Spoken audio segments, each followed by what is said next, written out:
Les travaux de Garoua étaient conduits par Yaouba Abdoulaye, le ministre délégué auprès du MINEPAT et président du comité de pilotage du programme d'amélioration de la productivité agricole qui représentait le ministre Emmanuel Nganou-Djoumessi.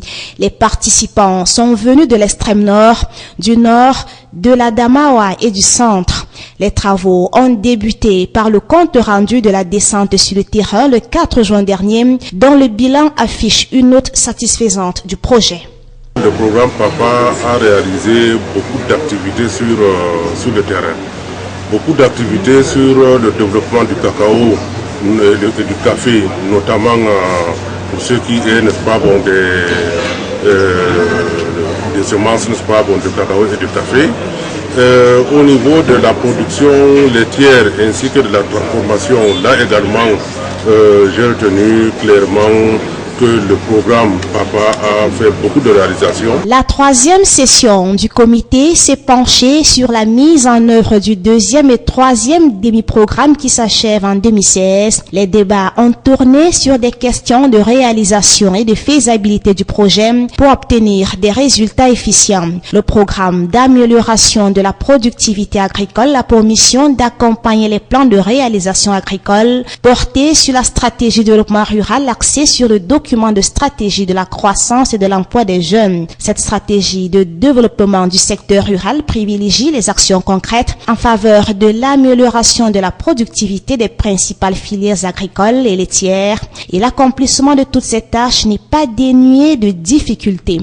J'ai eu à retenir également, n'est-ce pas, bon, qu'il y a certainement, parce qu'aucune œuvre humaine n'est parfaite, il y a un certain nombre, n'est-ce pas, bon, de problèmes qui se posent, notamment des problèmes de collaboration. Au sortir des travaux, des recommandations ont été formulées et des engagements pris aussi en vue de la pérennité et surtout de la réussite du programme d'amélioration de la productivité agricole, avec à la clé l'augmentation du nombre des bénéficiaires afin de booster la productivité, source de création d'emplois jeunes.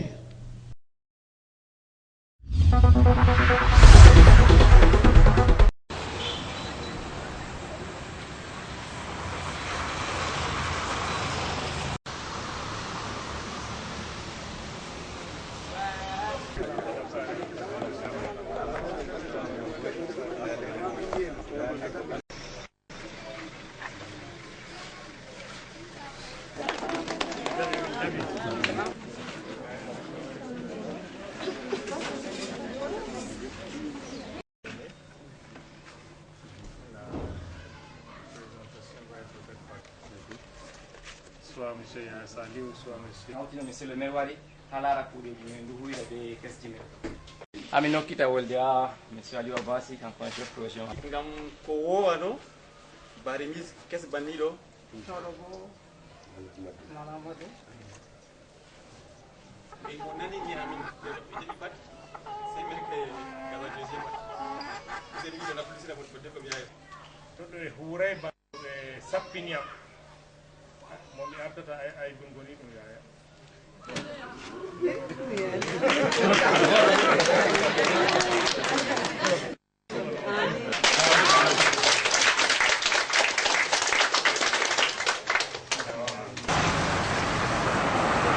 C'est un projet qui permet aux femmes n'accédant pas aux sociétés de crédit classiques d'épargner et d'octroyer des crédits entre elles et de les rembourser afin de fructifier leurs affaires, leurs petits commerces.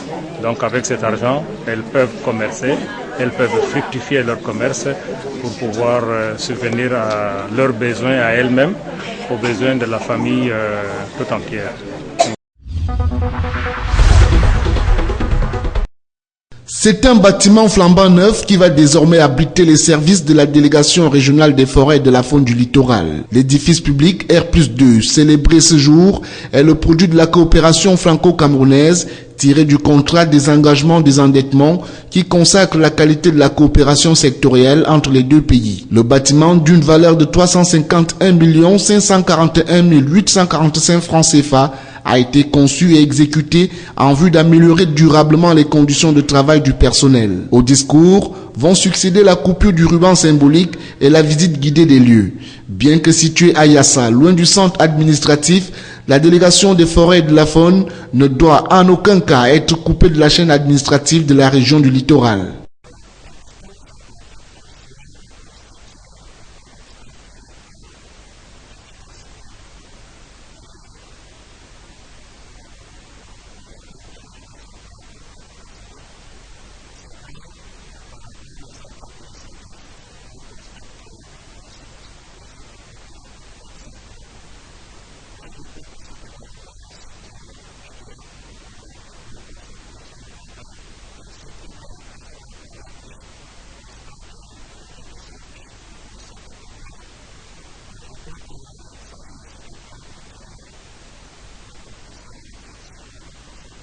En attendant, viabiliser les voies d'accès qui mènent à la délégation régionale des forêts et de la faune du littoral, la suite du ministre s'est rendue dans la zone portuaire pour une séance de travail avec les exploitants du parc à bois et autres structures d'embarquement et de débarquement de marchandises au port de Douala. Au menu des échanges, la lancinante question de désengorgement de l'espace portuaire et l'évaluation des investissements de déstockage entrepris par les acteurs de la plateforme portuaire.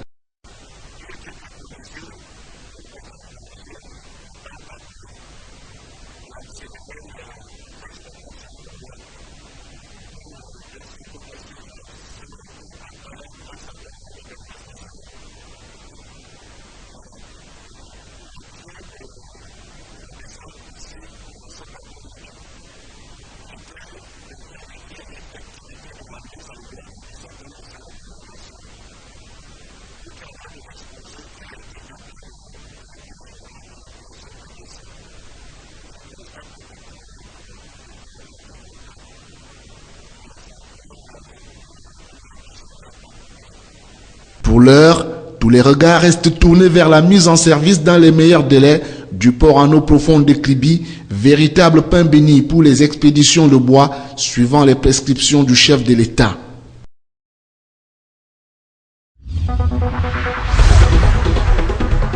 Tout un atelier de renforcement des capacités des journalistes sur une thématique qui colle avec l'actualité de l'heure au Cameroun et particulièrement dans la région de l'Est. Le journalisme de crise, une initiative prise par l'ambassade des États-Unis au lendemain de la journée consacrée à la liberté de la presse. Et nous avons pensé donc que le journalisme de crise est un journalisme particulier qui requiert quand même des techniques, des approches, et c'est pour cela que l'ambassade a fait appel à un expert pour venir échanger avec les confrères et consoeurs de la région de l'Est. Pendant 2 jours, les journalistes des différentes entreprises de communication ont été formés sur les techniques de collecte, de traitement et de diffusion des informations en temps de crise. Le journaliste s'est trouvant confronté à beaucoup de difficultés de terrain, déjà à partir de la collecte de l'information, du traitement et de sa diffusion.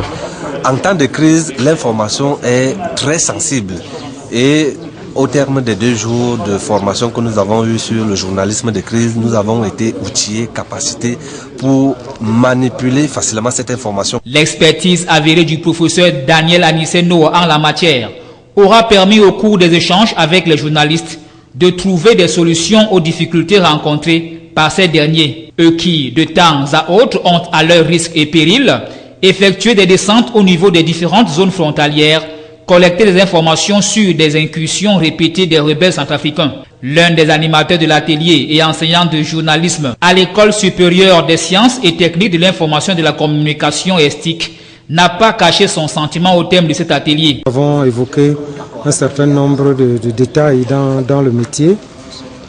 Je dois dire que je suis satisfait parce que nous avons fait une première phase où j'ai fait des exposés.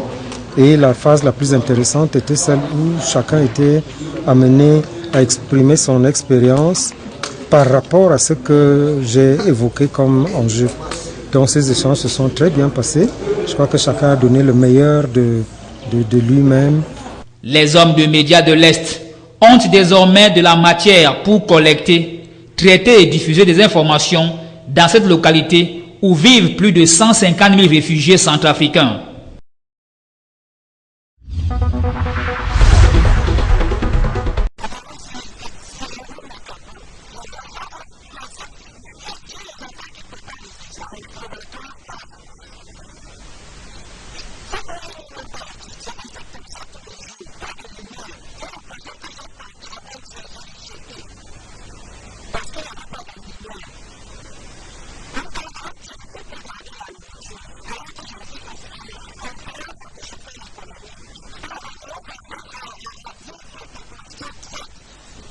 Elle n'est pas seule à vivre le dépit des nombreux désagréments causés par les coupures intempestives d'électricité devenues légion à Douala. Comme elle, beaucoup d'autres personnes sont remontées contre l'entreprise en charge de la distribution de l'énergie électrique au Cameroun. C'est que depuis plusieurs semaines, l'électricité est devenue une denrée rare pour les populations de la capitale économique qui ne savent plus à quel sein se vouer. Comme vraiment très déçus, parce que ça nous diminue la clientèle, ça nous dégrade les produits et les appareils. Les moteurs des réfrigérateurs sont abîmés chaque seconde.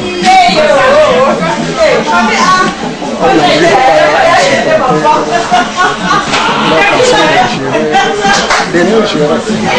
En plus des désagréments causés par les coupures brusques et régulières du courant électrique, les populations s'offusquent de l'exorbitance des factures qu'elles sont contraintes à solder à la fin de chaque mois.